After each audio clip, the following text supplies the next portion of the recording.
Photography for me was always the hobby that got away. Although I always had a camera from being young, my photographic practice has been more of a hobby. My two boys growing up, family holidays and overseas work trips. I am a self-taught photographer and I'm keen to learn more about photography and photographers, and also to find my individual voice as a photographer.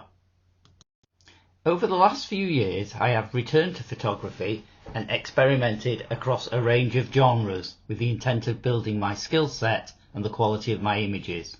Wildlife has been one of my go-to genres for improving my skills. I have also sought out opportunities to photograph people at events like the 1940s reenactments, which have become popular recently.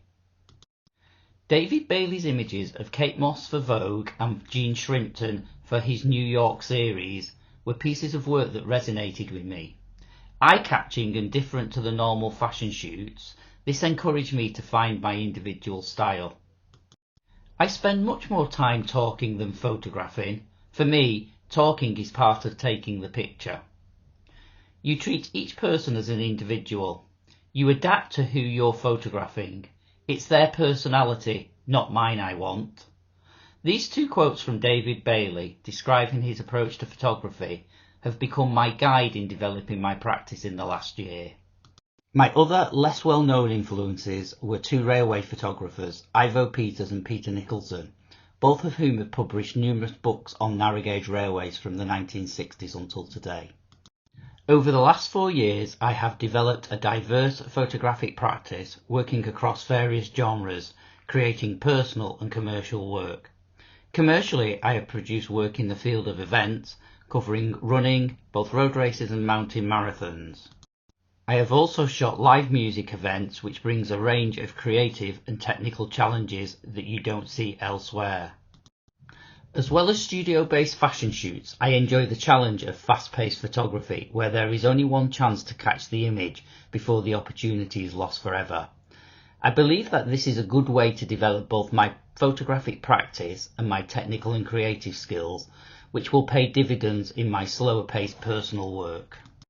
The last few years has taught me that I really like taking photographs of people. In life generally, I am a people person and enjoy the interacting and communicating with others, and the same is true when I photograph. Whilst events brings a confidence in one's ability, but it doesn't allow for interpersonal interaction. During lockdown in 2020, I decided I wanted to undertake a long-term personal project which would allow me to immerse myself in something that I enjoy and connect with. I had the outline of a project which appealed to one of my passions, steam railways, but railways have many thousands of images taken every year, and this has been the case ever since railway preservation began in 1951, but they are usually about the locomotives and the scenery. I wanted to do something different and felt that it was a strong long-term project based around documenting the work of the staff and volunteers who keep the railway working, often behind the scenes, away from the public. Finding the topic was the easy part. The next stage was to find a railway which would allow me access behind the scenes on an ongoing basis.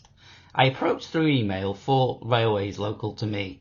2 responded to say nice idea, but COVID won't allow us to have anyone extra on site.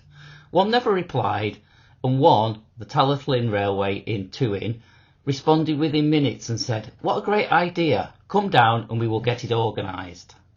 Obtaining permission to be and take photographs where the public isn't allowed isn't as simple, sadly, as the general manager saying, "Yes, you can do that."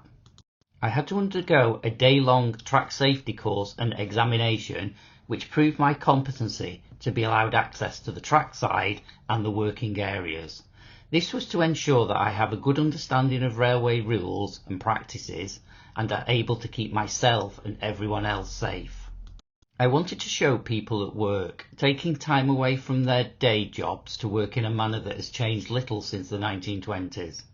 Although I focused on producing candid images of the people working, I have steadily built a relationship with the people at the railway, which allows me to capture their personalities into the images that I produce. This project appealed to my interest in seeing and understanding what happens behind the scenes in organisations. something that I do every day in my working life outside of photography. It also allows me to develop an in-depth knowledge of the topic that I am photographing. I'm also creating images that could have been taken at any time in the last 70 years. Arguably, those in the workshops could have been taken any time in the last 150 years. The two images are taken 60 years apart. Since starting this project, a number of the images I have produced as part of the project have been published in specialist railway magazines, including the Railway magazine. I have recently started another long-term project working with a local homeless charity, producing marketing and promotional material for them to highlight the plight of the homeless in Chester. It is early days, but I have some exciting and challenging ideas to develop with the charity's trustees in the coming months. Again, it appeals to my desire to engage with people and understand and capture the backstory. For the first advertising campaign, I have built upon the concept seen in Gillian Waring's project, I'm Desperate. Whereas she had random strangers hold a piece of paper with whatever was on their minds written on it, I have adapted that to show images of the service users holding a piece of paper showing what homelessness means to them. By holding it in front of the face, it brings a degree of anonymity. On my final major project, I am looking to develop The Other Side of the Track body of work to cover the history and the development of the people and the railway over its 170-year history. The railway holds a vast amount of archive material, both written and pictorial, which could be used to compare how the railway has changed over time. I plan to do this through a combination of approaches, including rephotographing the site using archival photographs, as well as interviewing volunteers and producing portraits of some of them to understand what they do in their normal life and what working on the railway brings to them.